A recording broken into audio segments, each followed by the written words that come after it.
Hey guys, it's Tony with Southern Style. Taking you along on this real quick. This is old air unit, one of my rental houses. It's probably the oldest one I got. And the renters called me, said their air's been out for 3 or 4 days. They didn't take a chance to even call me until 3 or 4 days after it was out. Show you what I normally check. I normally check that right there. That's your shut off. You see I got it pulled, laying up on top of it. I check it, make sure I have voltage there. Haven't done that yet, but I'll do that if you know, it's normally my very first step. I've had this has been a this unit's old. It blows a capacitor every year, so I'm hoping that it's this piece right here. It's that capacitor. Part of the reason why I'm videoing is I wanted to document where everything is, the purple and the orange, and then this red and yellow.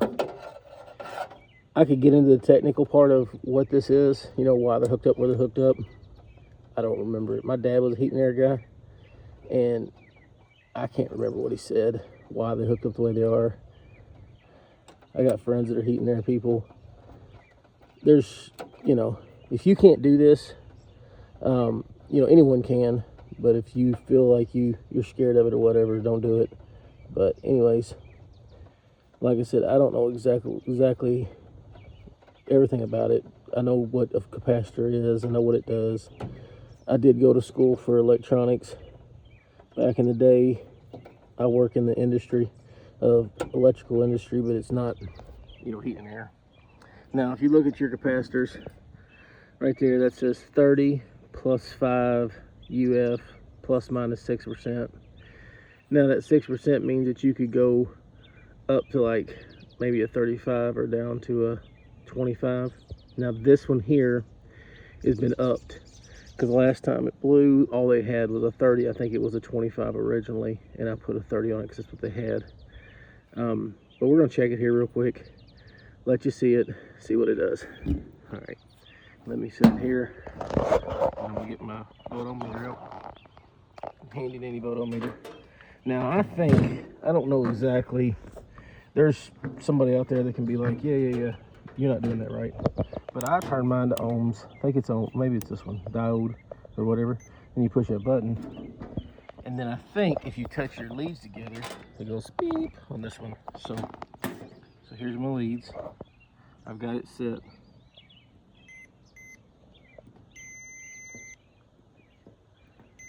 Okay, so it tells it's got continuity. So you want to have continuity in between these. And I don't. That's a sure sign that it's bad. That should go beep. It should be like this when you do that. If it doesn't do that, it's bad. So I know it's bad. I've got to run over to a place. We have a place here in Kentucky called Central Kentucky Plumbing. They carry them. Run over and get me one. I've already done one of these this week at another house. It's like I said, it's 100 degrees outside, and when it gets 100 degrees, your air is cranking. And that capacitor right there, so that you have an understanding of what it does. One of these leads, power comes in. I think this is the common. This is Herm. And so I might be wrong.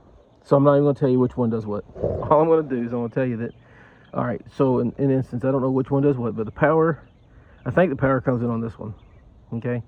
And then, okay, I don't know. Anyways, what it does is it's a capacitor, holds juice, right? Holds an extra kickstart. This fan has to have a kickstart to get it going. The compressor has to have a kickstart. So say your compressor runs off 240 volts. Well, to get it started, it may take 300 volts to get it started. Same with this, you know, the fan.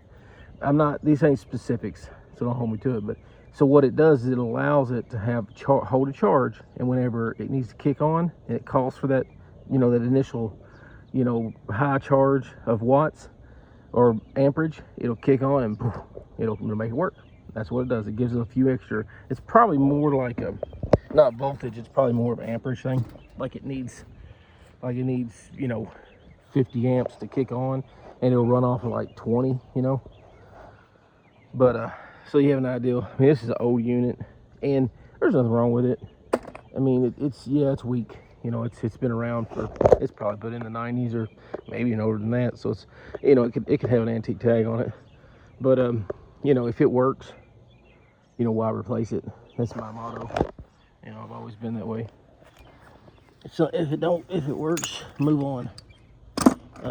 We're gonna run over here to Central and get us a capacitor real quick, and then hopefully I can get them back. You know, they waited and didn't tell me it was out long enough that they had to put their window units in. You see if they're running, you know. And that's the one thing I sort of tell people, you know, get in the rentals. Every renter's got a window unit somewhere, and they bought them last year. And like I said, this goes out about once a year. You can write it down that it's gonna have to have it. And the crazy thing is I must be telepathic or something, but I took and went and thought about 3 or 4 days ago, I thought, I bet their hair's gonna act up. I should go get a capacitor for it. But I didn't know what size it was.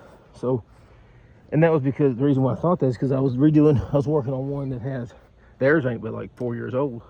Big, huge unit. And so I thought, well, these people here is probably gonna go out too, because it normally does. And it did, they just didn't tell me until and it's like 8:30 at night on Friday night. They text and say, "Our air went out 3 or 4 days ago." Like I'm telepathic, and I knew it was going to happen, which I did, and in my brain for some reason I did, but I didn't act on it. But you can't predict the future, you know. But I'm gonna tell the guy here real quick that I'm gonna be back in about 30 minutes or so. Make sure you don't run off. We'll go for a knock on the door.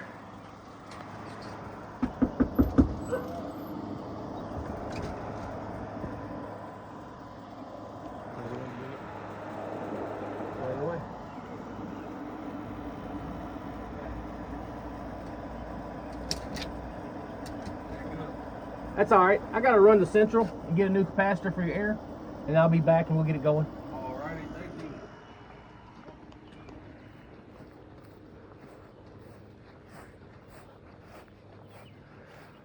Guess I'll take y'all on the ride. Probably don't want to see that. If I knew how to pause it, you wouldn't have to go on a ride with me. What if I know how to flip? Why not? Alright guys, I'm gonna try this. Let me see if the phone will settle like this on the dash. Hopefully it'll stay. Maybe, maybe not. I'll talk to you guys while we're riding. So, like I was saying, this may not be a good video right here, I don't know. We'll try it. All over the place. When you do,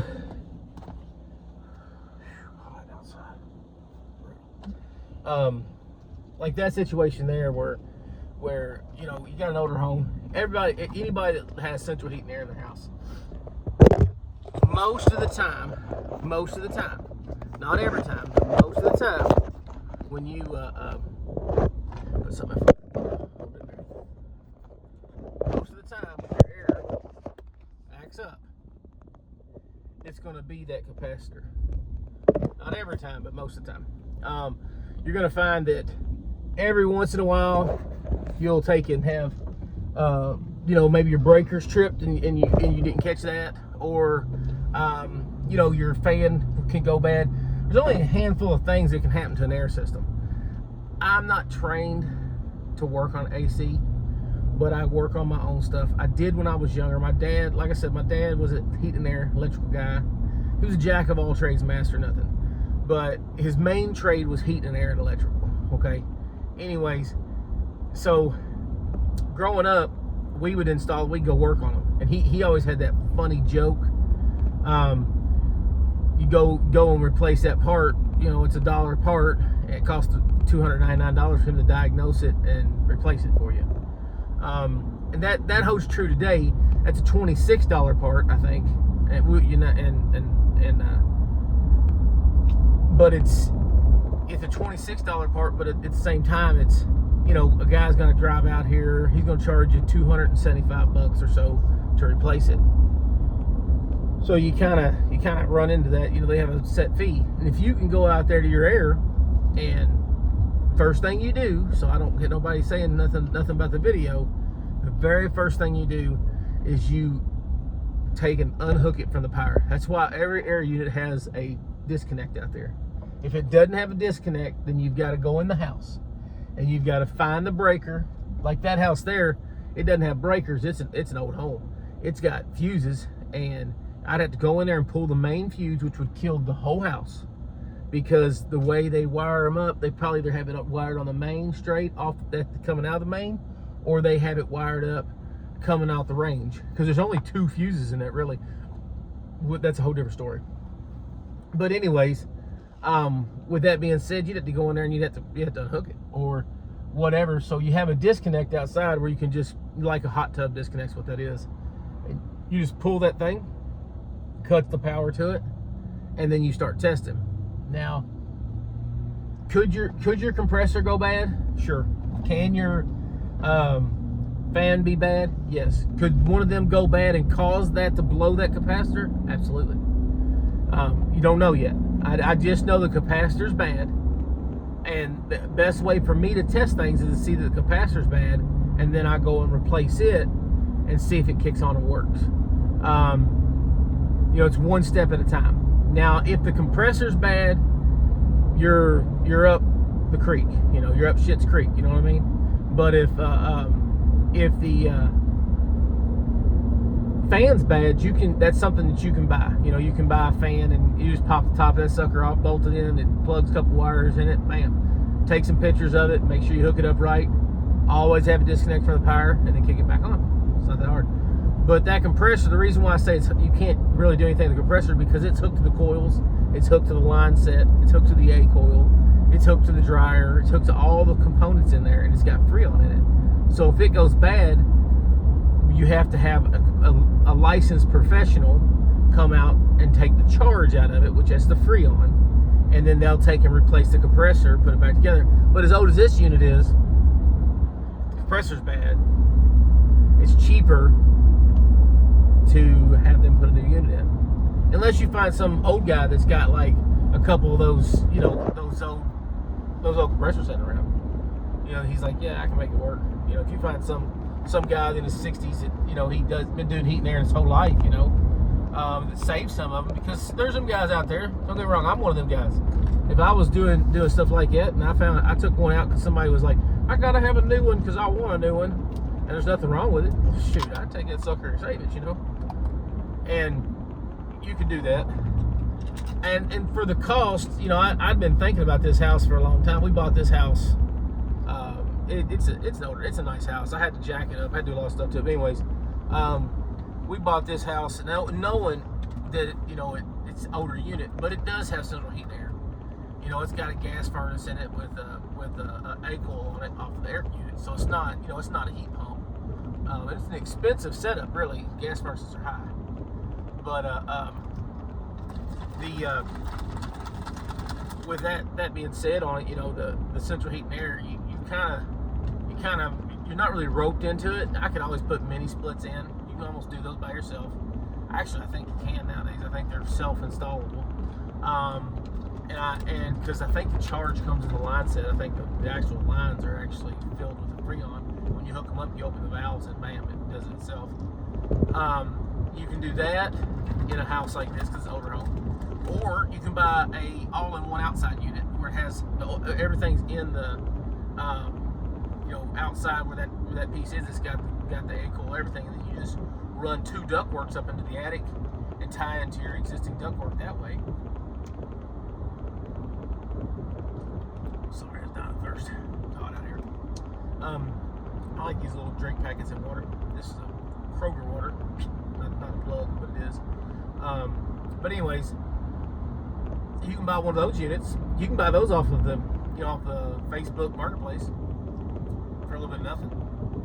I've seen them sell for anywhere from like a 2.5 ton unit or 2 ton unit, which is more than enough for that house. It's only 1,200 square foot, 4-room house. You can buy one of those for like $800, you know, and sticking it out there. It's probably cheaper than getting a service call, you know. So I've always kind of kept my eye out for stuff like that, because I'm thinking, well, one of these days, I hope it never comes with me. I hope that somebody else owns the house and it comes with them. But one of these days, it'll have to be replaced. And I don't want that day to be a day. I'm so far behind now. The renovations on the other house and our business and everything else. And I don't want that to happen, you know. But, you know, long story short, you can do some things on your air. You know, you can make sure it has the voltage there, make sure the capacitor's good. You can change the blower motor out in the air handler, which that's in the inside. You can change the capacitor in there. There's a capacitor in there, and you can change out the fan outside. So there's a lot you can do on your air. This is the most common thing. I mean, we used to do. My dad, when I was a kid, he had a pickup truck, had a toolbox on top of the bed. I haven't seen those in years, but he was up on the top of the bed. And he would take and run. He'd have a thing full of them. Which it was pennies back then compared to what they are now. And he'd just run around, you know, we'd done service calls all the time. And went from house to house and plugged them up. Kicked them on like a champ, you know. But now this place I'm going to, it's called Central Kentucky Plumbing Supply. They won't let me film in here, so, and I'm not even going to ask. I'm just going to take it and stop it here. It's 10 minutes from the house. Stuff like this is hard to find. These little knickknacks like this. You can't just go to Lowe's and get one of these. No one ever has them, you know. But this place does. This place carries a lot of your weird junk like this that actually matters. So if you have something like this, look it up. Someplace that's like a old school plumbing place, like Fastenal, something like that. They probably have them, and that's where you're going to have to hunt down your parts. But you saw how easy it was for me to take and diagnose that, and then you just take and put that on there, and put everything back together, and plug it up. Go inside with your heat gun, or just turn it on. See if it gets air in there. See if the air is cold coming out of the vents. Cold coming out of the vents, you're gonna be good. So, like I said, here I am. I just got here. I'll see if I can show you the place here. This is where I'm picking my parts up. It's a Central Kentucky Plumbing Supply right here in Lebanon, Kentucky. And I'll get my stuff and get over and get it hooked back up, and I'll make another video of me turning it on. I appreciate you for watching.